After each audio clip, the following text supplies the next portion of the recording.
Dear Papa Dudut, sa lahat po ng mga nakatutok ngayon, huwag kalimutan na mag-like, mag-share, at mag-subscribe.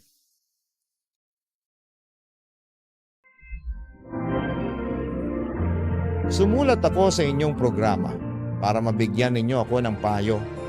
Kasalukuyan kasi akong nasa gitna ng pakikipaglaban. Kaso, ang mga kalaban ko ay ang sarili kong mga kadugo. Dear Papa Dudut, tawagin niyo na lamang po ako sa pangalang Ivy.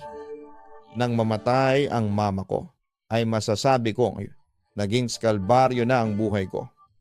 Ang aking ama kasi ay lantaran ng pagiging favorite sa aking kakambal na si Lara.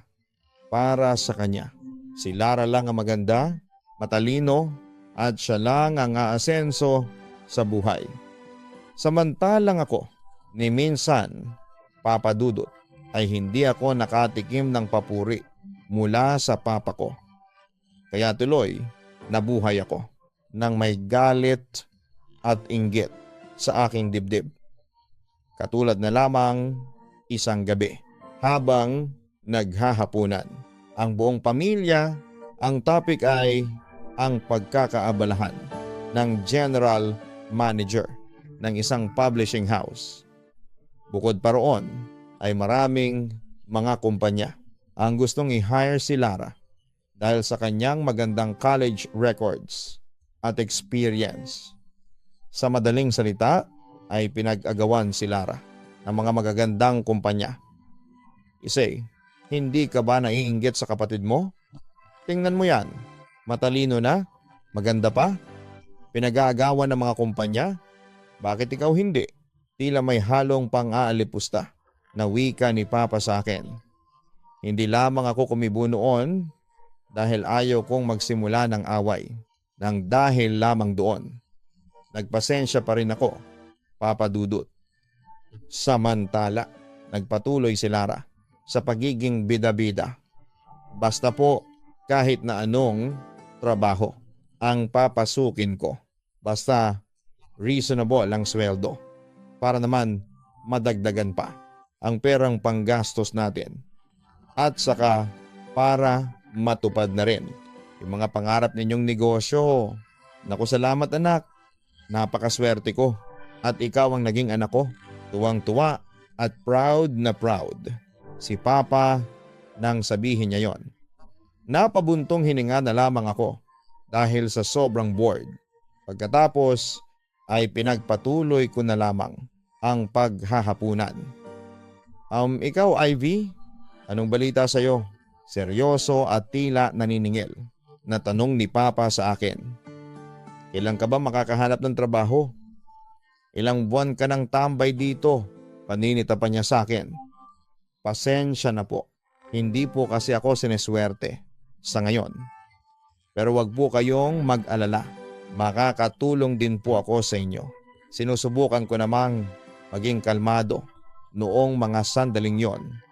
Hanggang kailan ka maghihintay sa sinasabi mong swerte? Ang tagal ko nang naghihintay sa pag-asenso mo. Bakit parang hindi ko nararamdaman yung pagsisikap mong maghanap ng trabaho? Tanong pa ni Papa sa akin.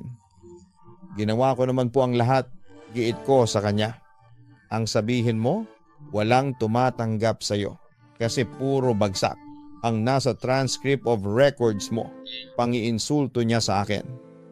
Siyempre pumalag naman ako. Wala naman pong ganyanan. Ngunit hindi nagpahinto si Papa sa panlalait sa akin. Inuuna mo pa kasi ang paglalandi at paglalakwatsa. Kaya anong kinalabasan mo? School kamote. Bakit hindi mo tularan? Ang kakambal mo? Ayan, bukod sa maganda na, may utak pa. Ikaw, maganda ka lang, pero walang utak. Wala nang chill si Papa. Noong mga sandaling iyon, sa puntong yon, ay sumabog na ako. Huwag niyo naman po akong insultuhin, lalo na sa harapan ni Lara, sabi ko. Bakit hindi ba totoo? Hirit pa sa akin ni Papa. Samantala ay pumagitna na rin si Lara sa amin. Inawat niya si Papa. Sakaling magkainitan at magpasya itong lapitan ako para pagbuhatan ako ng kamay. Pero hindi ako nagpatinag kay Papa. Hay naman po kayo. Nagsisimula na naman kayo. Naikumpara ako kay Lara. Galit kong sabi sa kanya. Totoo lang naman ang sinasabi ko ngayon. Kung nasasaktan ka sa mga sinasabi ko sa iyo, magsikap ka. Hindi yung puro paglalandi lang. Yang ginagawa mo, pag-akusa niya sa akin. Ngunit sa halip na sagutin pa si Papa, ay nagpasya na lamang akong magparaya. Bakit ba ganyan ang trato ninyo sa akin? Anak niyo ba ako? Tanong ko pa sa kanya habang umiiyak. Anak kita, Ivy. Kaso, ang problema, hindi ka nagmana ng ugali sa akin. Puro sakit lang ng ulo ang ibinibigay mo sa akin. Mula nung pinanganak ka, wala kang ginawa kundi magbigay ng sakit ng ulo sa akin na ibulalas ni Papa sa akin. Wala naman akong nagawa kundi ang tanggapin ang lahat ng masasakit na salitang binitawan niya laban sa akin, Papa Dudut. Nagpatuloy ang gap sa pagitan namin ng Papa ko at ni Lara. Kahit kailan ay hindi ako naging close sa kanila. Nagrebelde din ako at lalo kong inasar pa ang Papa ko. Samantala sa kalagitnaan ng pag-iisa ko ay nakilala ko ang isang lalaki na itago na lamang po natin sa pangalang Nico. Kaibigan ko lamang siya pero alam kong may gusto siya sa akin at dahil sa gusto ko rin siya, kaya ako na rin ang gumawa ng paraan para mapasa akin siya. Noong una ay ipinapakilala ko si Nico bilang boyfriend ko. As expected ay naging malamig ang pagtanggap ni Papa. Pero hindi naman siya nagpakita ng disgusto sa aking boyfriend. Nasariwa pa nga ako noon kay Papa nang sabihin niya sa akin ng harapan na mas bagay daw sina Nico at Lara. Siyempre nag-react ako pero agad na namagitan si Nico at inaya na niya akong magbar muna kami para magpalipas ng sama ng loob ko. Teka, napapansin ko, marami ka nang nainom ha? Mukhang lasing ka na, saway sa akin ni Nico. Na noon ay nakakainom na rin. Hindi pa ako lasing, Nico. At saka, ikaw rin naman, marami ka na rin nainom, sabi ko pa sa kanya. Paano ba naman kasi hindi ako iinom? Pinakilala mo ko sa Papa mo bilang boyfriend mo kahit na hindi naman. Seryoso akong napatingin sa aking kaibigan. Bakit? Ayaw mo akong maging girlfriend in the future? Tanong ko sa kanya. Napahagik-hik naman si Nico. Ayoko. Sa girlfriend yung social kasi. Sorry ka na lang. Pang-asar pa niya sa akin. Teka, sinong may sabi sa'yo na social ako? Kumpronta ko naman sa kanya. Sus naman, hindi pa nga kita girlfriend. Bantay sarado ka na sa akin. Sa bahay man, hanggang trabaho ko, sabi ni Nico. Hay nako, for your info, hindi ako sosyal, paglilinaw ko pa sa kanya. Pero possessive, oo, sabi ni Nico sa akin habang natatawa. Natawa na lang din ako sa kanyang biro at nagpasya na rin akong tumigil na sa pag-inom. Stiyalo gusto ng Papa mo para sa iyo. Malungkot na sabi ni Nico sa akin. Obvious naman na ayaw niya sa akin. Hindi nga niya ako masyadong kinakausap. Ni hindi nga siya ngumingiti sa akin. Tapos nagdadabog pa siya. Hindi ka close sa Papa mo? Tama ba? Tumango ako noon bilang sagot sa kanya. Hindi niya kasi ako paborito. Tingin niya sa akin, black sheep. Di niya ako gusto. Pakawala para sa kanya. Isa lang akong talunan para sa kanya. Yung kakambal ko lang ang magaling. Kwento ko sa aking kaibigan. Speaking of kakambal, yun pala si Lara. Ang ganda rin pala niya, katulad mo. Uri ni Nico sa akin. Mortal na karibal, maganda nga mayabang naman, hirit ko. Parang hindi naman. Tila pagtutol ni Nico sa aking sinabi. Napatingin naman ako sa aking kaibigan. Huwag mong sabihin sa akin na pati ikaw ay magpapahuli sa kamandag ng kakambal ko kontra ko. Hindi, no. Alam mo namang nasa iyo lang ang puso ko. Wika ni Nico sabay tawa. Umamin ka nga, may gusto ka ba sa akin? Bakit? Ikaw may gusto ka rin ba sa akin? Balik ko naman sa kanya. Hindi agad nakasagot si Nico at para ba siyang nagulat sa tanong ko. Alam mo ba, gusto kitang maging boyfriend? Pag-amin ko sa kanya. Talaga? Seryoso ka? Nagulat at hindi makapaniwala si Nico noong mga sandaling iyon. Oo, sa tingin ko naman ay papasa ako bilang girlfriend mo. Maganda naman ako, sexy. Saan ka pa? Pagmamalaki ko sa kanya. Believe talaga ako sa marketing strategy mo. Natatawang sabi ni Nico. Akala niya siguro ay hindi ako seryoso. Pero magtapat ka nga sa akin? Gusto mo ako? Ano? Seryosong tanong ko sa kanya. Mukha namang nakahalata si Nico kaya sumeryoso na siya. Sige, aamin na po ako. Oo, gusto kita. Mahal kita. Pagtatapat niya sa akin. Napangiti naman ako nang marinig ko sa kanya ang gusto kong marinig. Sabi ko na nga ba, ang galing talaga ng woman's intuition ko. Obvious naman kasi. Manhid lang yung hindi makakaramdam nun, ang sabi ni Nico sa akin. So ano? Kailan mo ako liligawan? Tanong ko sa kanya. Oo, gusto kita. Pero paano makakasigurado na wife material ka? Seryosong tanong niya sa akin.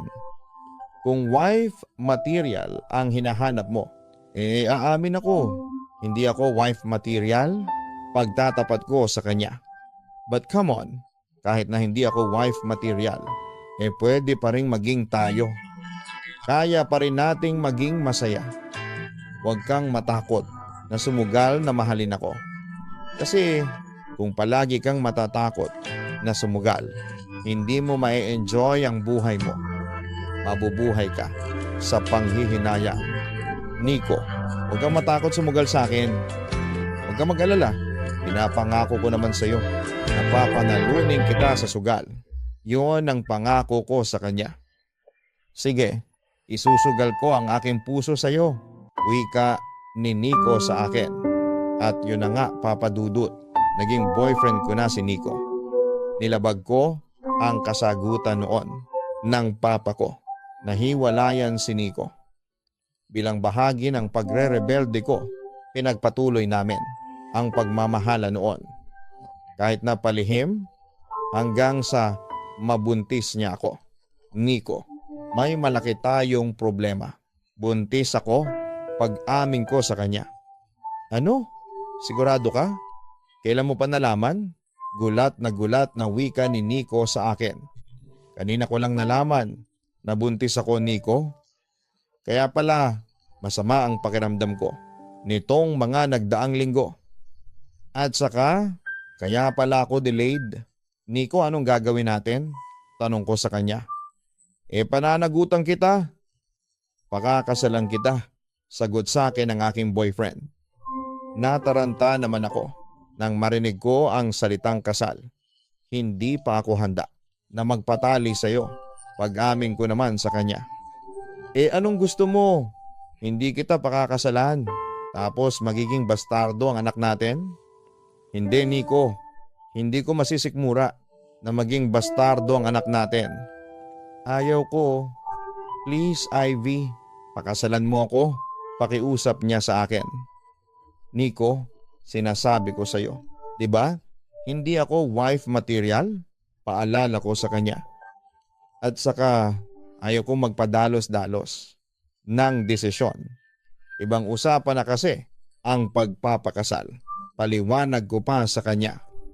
Paano ng papa mo? Sigurado ako na ipapakasal din nila tayo, Ivy. Hindi sa minamadali kita. Pero pag-isipan mo na ngayon. kung gusto mo akong pakasalan.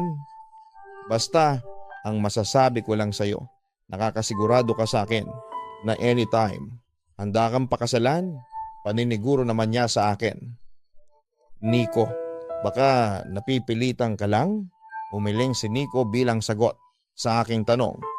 Hindi, Ivy, hindi ako napipilitan. Sa totoo lang, gusto ko pa ngang makasal tayong dalaga. Ivy, ikaw lang ang gusto kong makasama habang buhay. At sigurado ako doon. Ivy, nangangako ako sa iyo na magiging mabuting asawa ako sa iyo. Gagawin ko ang lahat para mabigyan ka ng magandang buhay.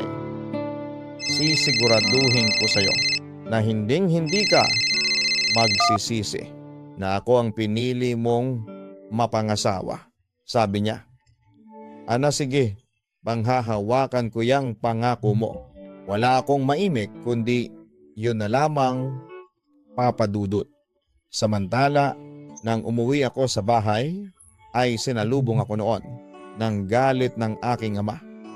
Kung ano-anong masasakit na salita ang binitawan niya sa akin, hanggang sa mauwi sa pagkukumpara niya sa aking kakambal. Ivy, kahit kailan talaga, sakit ka ng ulo sa akin?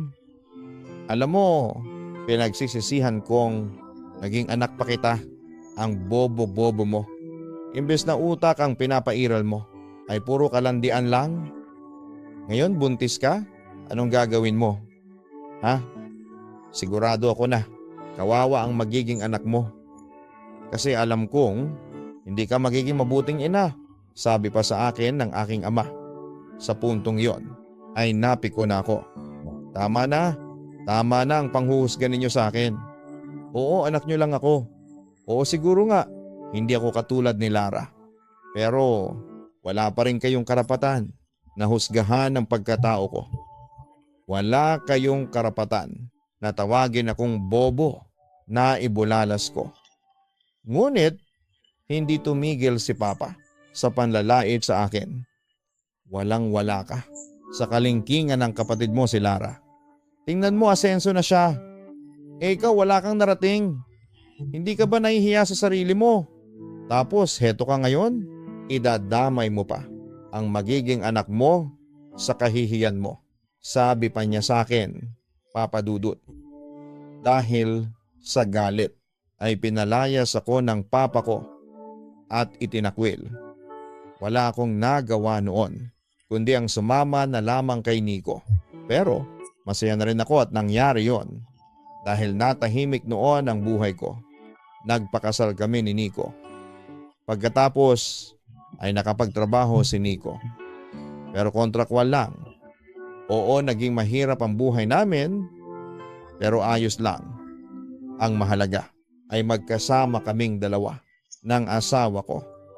Sa hirap man o sa ginhawa, Papa Dudut. Hindi nagtagal ay nailuwal ko ang aking anak. Isang sanggol na babaeng pinangalanan kong Elena. Samantala, nang matapos ang panganganak ko, ay tinulungan ko si Nico na magtrabaho para maitaguyod ang pamilya namin. At nang matapos ang kontrata ng asawa ko, ay panibagong hirap na naman ang dinanas namin. Pero mahaba ang pasensya ko. Inunawa ko na lamang si Nico at saka nakikita ko rin naman ang pagsusumikap ng asawa ko para sa amin mag-ina.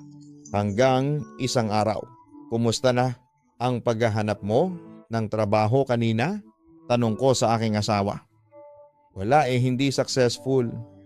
Pero Ivy, may tutulong sa akin para makahanap ng trabaho.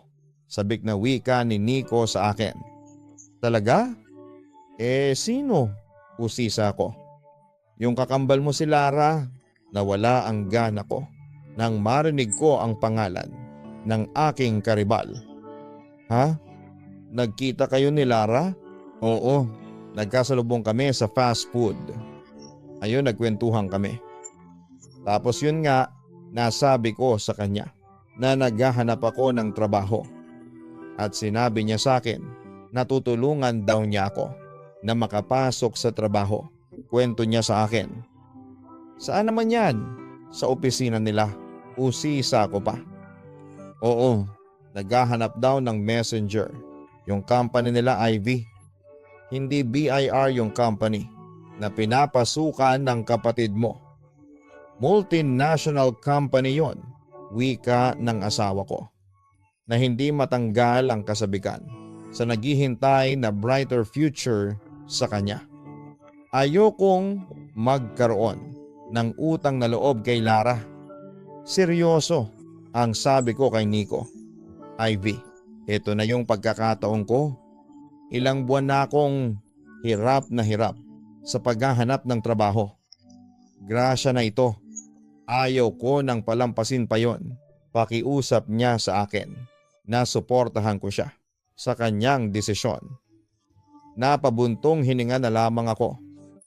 Sige, bahala ka, sabi ko pa sa aking asawa. Para din naman sa atin to, Ivy. At saka, hindi naman ako mapapahamak kay Lara. Kapatid mo yon. Ang papa mo lang naman ang kontrabida sa buhay natin, di ba? Ang sabi ni Nico habang sinisikap niyang mapanatag ang aking kalooban. Sana maunawaan at suportahan mo ako, Ivy. Agad naman akong nagsalita. Siyempre, susuportahan kita. Asawa kita eh. Nico, basta galingan mo ha. Magtiwala ka sa sarili mo. Aasenso rin tayo. Pampalakas ng loob ko sa kanya, Papa Dudut. Akala ko ay magiging masaya na ang buhay namin. Pagkaraang makapasok sa trabaho si Nico sa tulong ng kapatid ko na si Lara. Pero nagkamali ako dahil namatay noon sa sakit ang aking anak at sinisi yon sa akin ng asawa ko. Simula noon ay naging malamig na siya sa akin hanggang sa isang araw ay napagpasyahan kong mag-move on at maghanap ng panibagong trabaho at natanggap naman ako bilang receptionist sa building kung saan ay nakabase ang opisina nila Lara at Nico. Walang tiwala kasi ako sa aking kapatid. Bukod sa nakakaramdam ako ng masamang kutob sa kakaibang closeness ng kapatid ko at ng asawa ko. Nang malaman yon ni Nico ay nagalit siya sa akin. Tinatanong pa niya ako ng bakit ko raw siya sinusundan. Ang sabi ko naman ay walang masama kung magtrabaho din ako sa kumpanya nila.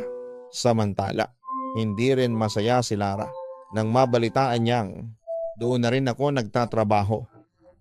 Ngunit isang araw may nag-inform sa akin na nakitang magkasamang tumungo sina Lara at Nico sa emergency fire exit. Siyempre, agad kong pinuntahan ang lugar na yon at doon ko nasaksihan ang pagtataksil sa akin ni Lara at Nico. Nahuli ko silang naghahalikan at nagyayarian.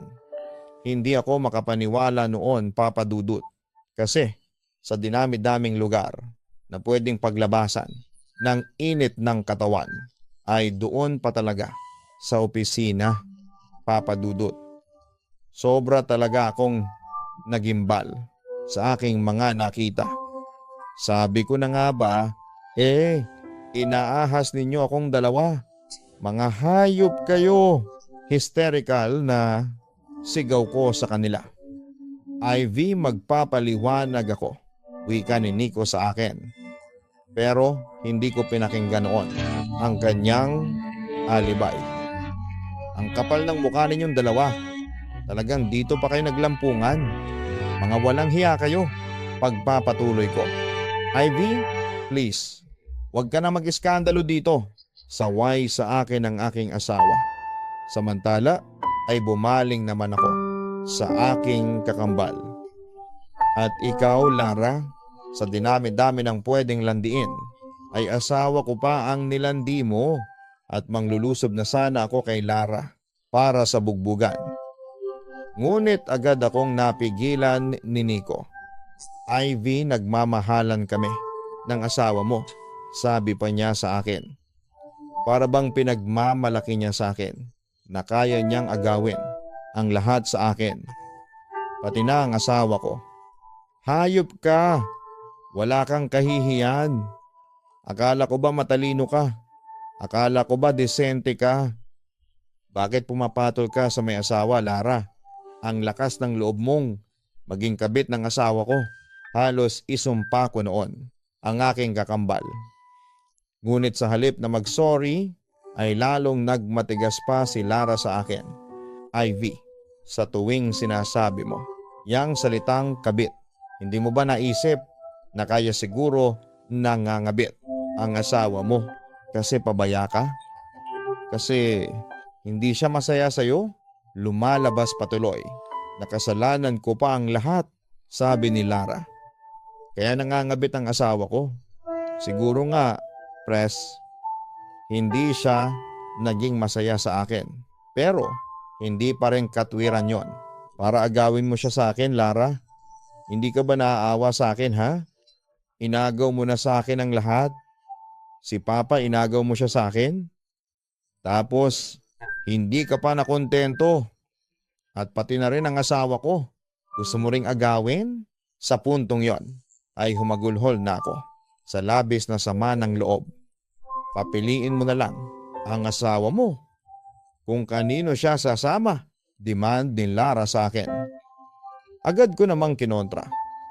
Hindi na kailangan kasi kahit sino pa ang pipiliin niya, ako pa rin ang may karapatan sa asawa ko. Kasi legal kaming kasal. Kaming dalawa. At ikaw, isa ka lamang hamak na kabit.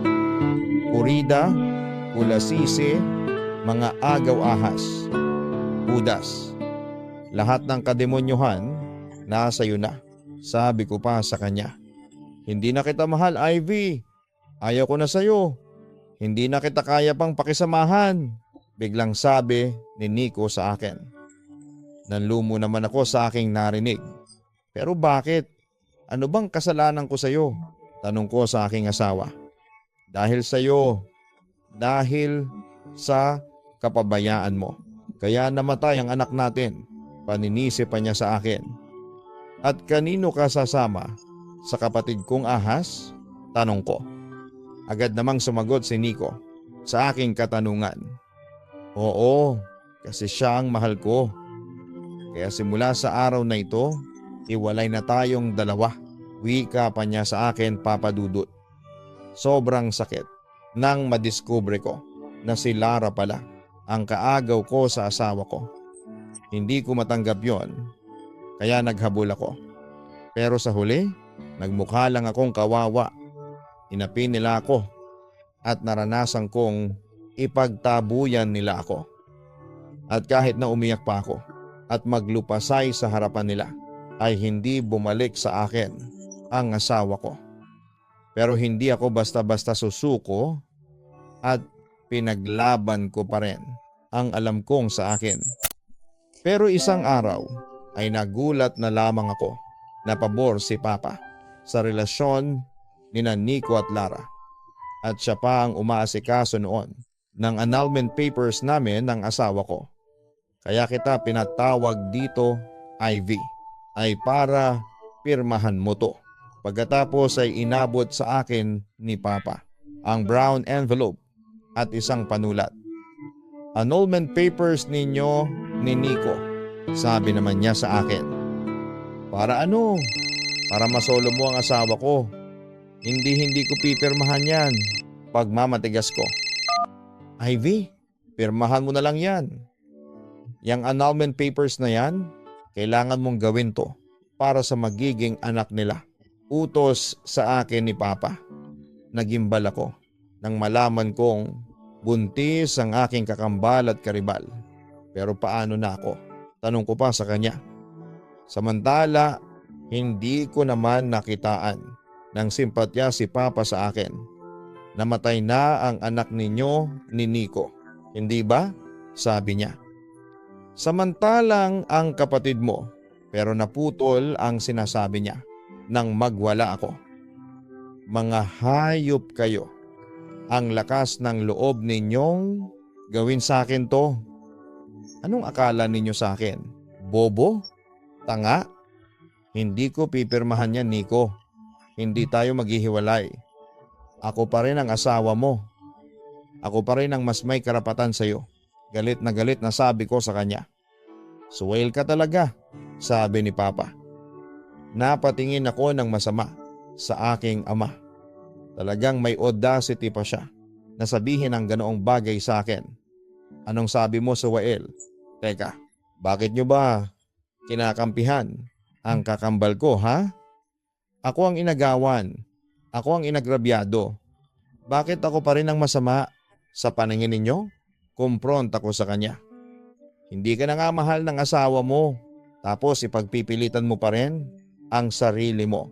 Katwiran pa niya sa akin. Bakit ba ganito ang trato ninyo sa akin? Bakit ba? Hindi nyo ba ako anak? Kung sa bagay, bakit pa ako magtatanong? Samantalang obvious naman na si Lara lang naman ang anak ninyo. Wala kayong ibang bukang bibig, kundi ang taong yan.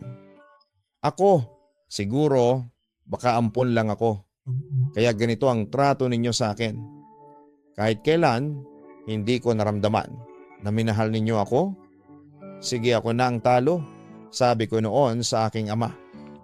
Bago muling bumaling sa aking kakambal. Ikaw, Lara, pinagsisisihan ko na naging kapatid pa kita. Sinusuka kita. Tandaan mo yan. Sinusuka rin kita bilang kapatid ko.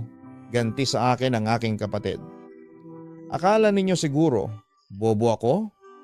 Pues nagkakamali kayo. Actually, nagpaplano na akong dalhin to sa korte. At ikaw, Lara, kasama ka na, Papa. Idedemanda ko kayo, kayong tatlo. Hindi ko kayo titigilan hanggat hindi kayo nabibilanggo. Pagbabanta ko pa sa kanila. Then good luck. Sige, pakulong mo kami. Hindi kami natatakot sa iyo, sabi pa sa akin ni Papa. Alam mo, ngayon ko lang na-realize na napaka-demonyo ninyo pala, mga konsentidor. Sigaw ko sa kanya. Lumayas ka sa pamamahay ko. Layas! Sabi ni Papa. Akmang lalapit pa sa akin si Papa. Pero inambahan ko na siya. Nasusuntukin ko siya. Oras na hinawakan niya ako. Oo, lalayas ako. Ayaw ko na rin naman kayong makasama. Magkampihan kayong lahat. Sige, diyan na kayo magsama-sama. Kayong mga demonyo, sabi ko pa sa kanilang lahat. Bago ako umalis sa bahay ni Papa Dudut. At yun na nga, hindi ko matanggap ang ginawa nila sa akin.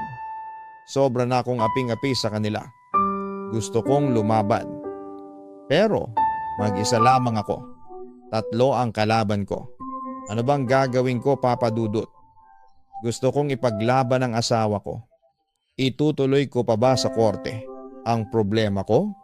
Payuhan ninyo naman ako. Sana'y mabasa ninyo ang sulat ko.